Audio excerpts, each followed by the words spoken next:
You've been you've done this for a while, man. You done? Oh, nearly. So nearly. You don't see any more coins on the table here. All right. Well, I'll be waiting over here. You let me know. Yeah? Okay. No, you want to pick that up? No, not this thing. Oh, yeah. You want to punch that guy. I'm gonna punch that guy, yeah, that's important. Hurry up. Quickly! These tiny thingies! I can just repeat. Whoa, three of them! No! Block with your shield! We're shooting bounds or hiding from that? We're shooting bounds, okay. Damn. Continue. Game over. Well, we're here at Four Quarters East. Rocking a barcade, man. Yeah, love a nice, barcade. Yeah. Did you have like an arcade you went to a lot as a kid or stuff like that? Yeah, I did. There was an arcade at the local cinema, which, as a precocious 14-year-old, actually no, that's not true. As an introverted 14-year-old, I used to love going to. And they had. I remember when Mortal Kombat came out, and it was this adult game, and it was all very controversial and stuff. Obviously, by these days, it's like, well, the original one by these days is like, okay, it's fine. But at the time, it was really like, wow, Mortal Kombat. And so we used to go there. It was a local cinema, so you used to get there really early, spend far too much money that we didn't have on games, and then go and see a movie if you were lucky enough. But yeah, it was cool. I used to go to that quite a lot, and I've been a gamer since I was about 8. I think I started on ZX Spectrum. I think it was a way of my parents occupying me. It was very nice of them. But yeah, we got this ZX Spectrum, the original 48K one. So you had to program your own games for a while. I remember being a very early gamer, but really understanding the potential of story in games. Even if it was things like Julian Gallup's Chaos, which has no story. It's just a bunch of like wizards like blasting magic at each other in a very pixelated arena. But I always came up with like an idea of the story and all that kind of stuff. I was into, Lord of the Rings, and I was a voracious reader and all that kind of stuff. So the whole thing all tied together, and I saw games very much as an active storytelling medium. Have you always, as we were playing there, you were kind of inventing your own bits of story and adding in details? What about the henchmen, Bobby? What about the henchmen? These poor people. I suspect a lot of them are there by accident. They need the money. They don't really know what they're doing. Yeah. None of them seem gun trained very well because they miss you a lot. I like it because I think I've always had a very fertile imagination. As a kid, I used to daydream a lot. Well, they call it daydreaming. I think I was just, I used to get occupied by thoughts and things like that, and very distracted often. All very hyper-focused in what I was doing, depending. So it was either one extreme or the other. I used to love history and English as well. I think one of my favourite subjects were those, because I think they were just stories about humanity in one shape or another, whether they were literal or from the lens of the writer, which was interesting to explore different points of view on the same subject, the paradigms of different historical documents that would relate to the same thing, to see different points of view, because all of this stuff relates to what I do now, which is telling stories about essentially humanity. Those two, Robin and Keith, super spies.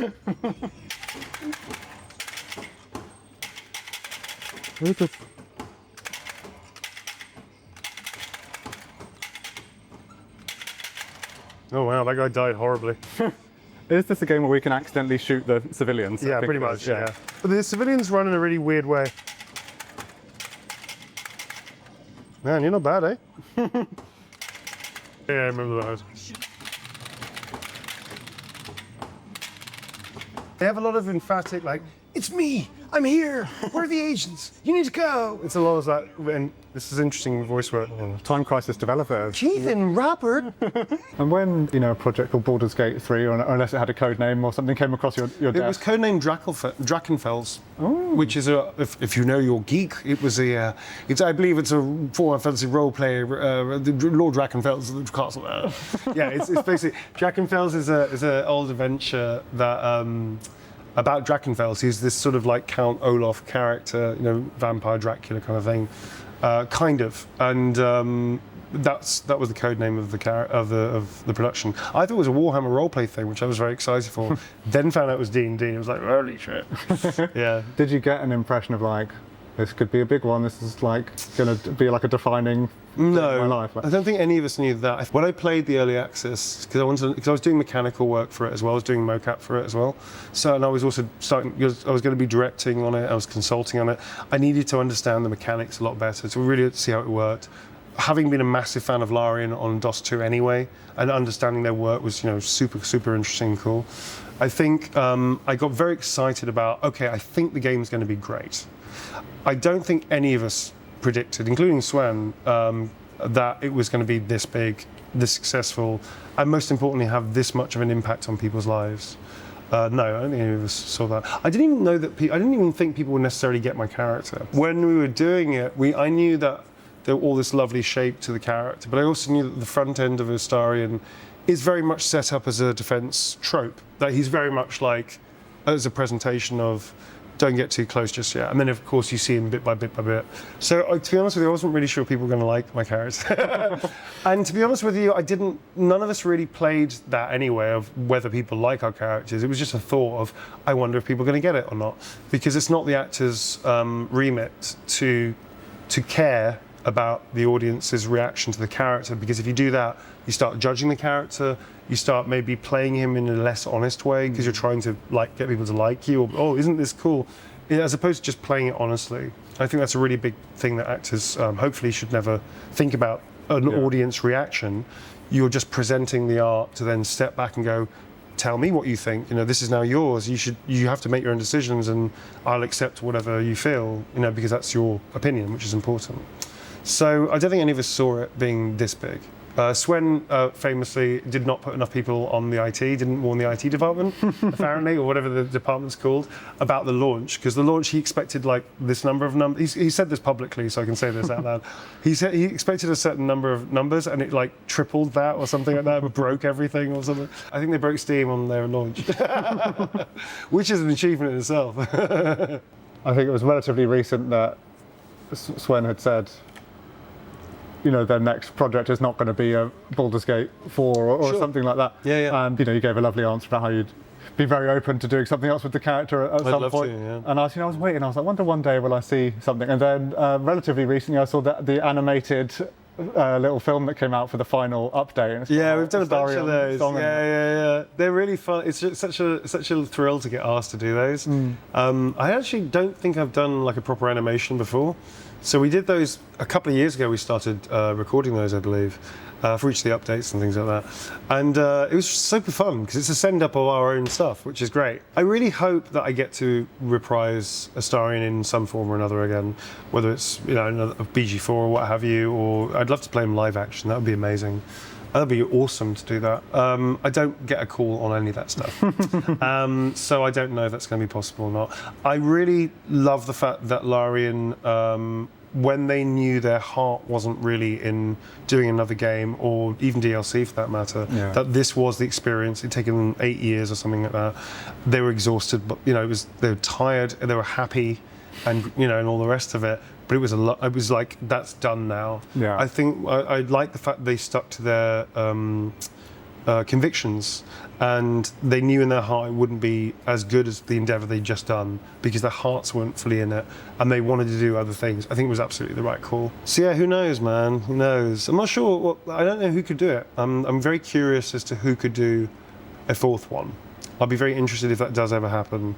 Whom the company that they give the franchise to. I'd be very curious, and to see what they will do with it, because obviously you don't want a cardboard cutout of 3. You want to do something that makes it your own voice, your own style, But I hope they get the writers back. That would be a good move. If they get the writers back, it would probably be a very good move for them to do that. Okay, so see what you can do, big boy. Oh, liking that first attack. Oh, man. Okay, now we're talking.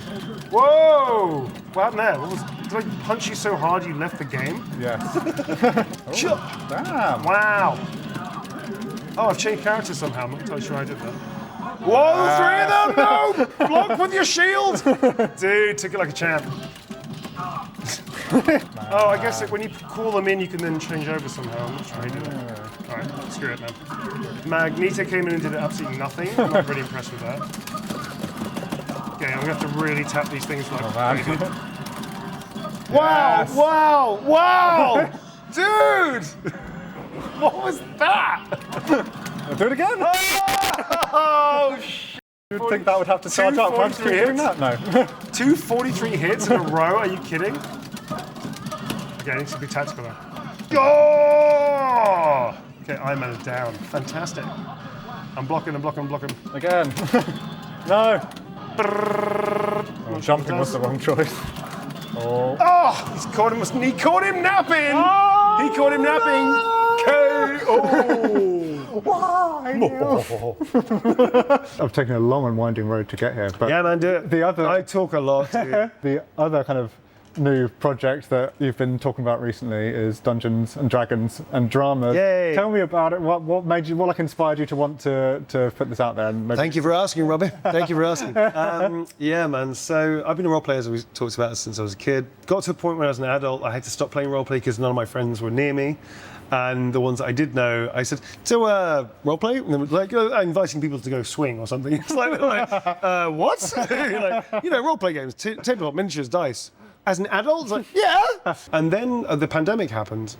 And then at some point we're doing streaming because I thought, well, I need to be creative still. And I can do a public-facing presentation. It doesn't have to be everything of me. And so we do it's like a comedy show. Tom and I, Tom DeVille, who's an amazing writer, and for Hannibal, Marvel, and his own films, things like that.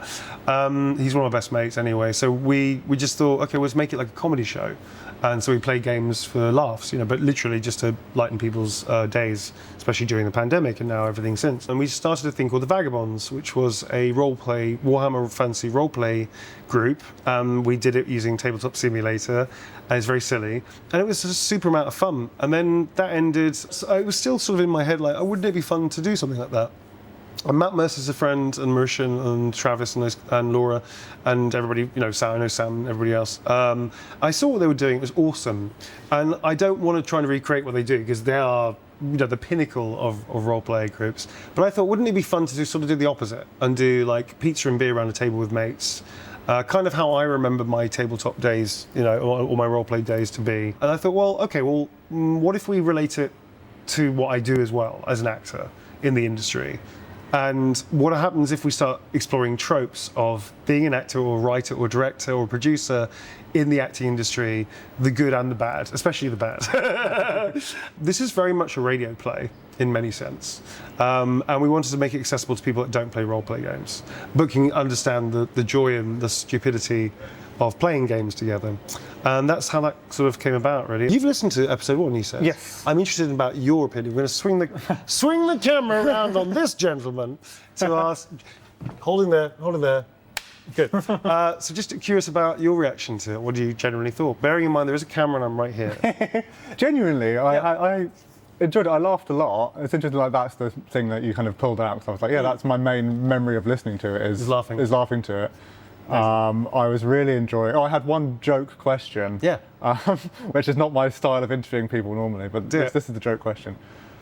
So you've made this new story. It's about people from a theatrical background getting sucked into a crazy high fantasy world. Mm-hmm. So just how autobiographical is this thing? Pretty autobiographical. And like I said, it's become therapy at this point for all of us. I think that the autobiographical stuff is that a lot of the tropes, ideas, and situations that happen to these characters to begin with, and then may permeate through their characters in some way or another, in some form or another, has kind of happened to at least one of us around the table. I recently worked with an actor who's lovely, who told me that their manager had told them to lose weight because they thought like they'll get more work. And I remember thinking, looking at this woman and said, of course, this actor is a very strong person, and told them to basically F off, as they should have done. But the fact that in 2025, somebody's still telling a client of theirs they should lose weight and they'll get more work, you're like, really? Like, really? That's a conversation people have still in the industry after everything that we know about all the terrible stuff, especially for women. that I've had to deal with for such a long time. It's like, really? That's, So there's so many stories that we all have of like not great things happening. Yeah, there's a lot of stuff in there that I think we either send up because it's funny as hell, because we've seen it, or we've experienced it, or it's us, or whatever the thing is, Any final messages to anyone who's not tuned in yet to give them the word of encouragement? Hi. So if you don't need to be into role play to listen to our show. If you like comedy, hopefully good comedy. If you like sort of play, like radio plays, that kind of feel to it, stories that you can laugh along with, then come along. I mean, it's basically D&D for Dummies, which I think is actually a book. I'm pretty sure there's a book called D&D for Dummies. It's basically like that. It's like you don't need to be into D&D or roleplay to understand how the game works. We describe it pretty easily. We're pretty laissez-faire with the rules. It's really about character and story and having a good time. Well, seeing as we're here, shall we play a few more games together? Yeah. Do they have Guitar Hero? No.